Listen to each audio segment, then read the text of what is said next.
Hey everybody, it's Neil, and I have this hollow wall anchor tool. We're gonna give this thing a try and see how this will work.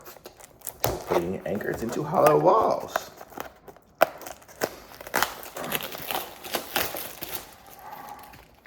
So we'll see what all it comes with first. Sorry about the weird angle in the video.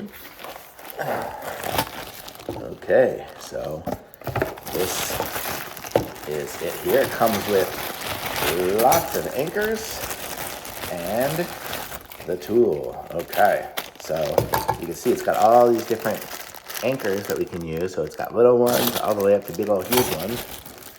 And let's see how it's supposed to work. I think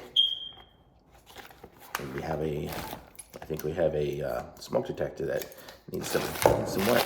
Okay, so let me get one of these anchors here. I'll try a number 537. Actually, let me try a little one, because I'm going to be hanging some stuff up over here. Try this one here. So it says what I have to do is I put it in there somehow. Okay, so now I figured this thing out. So what it's going to do is it's going to grab the little head. I had to unscrew this a little bit more, and then when I do it, it'll make it go big. But watch, see how big this hole. It's a little big, but I can get it kind of in there, sort of. But it's going to strip as I open it up. So what I do is I put it in there like that, and then I can put this over it, right?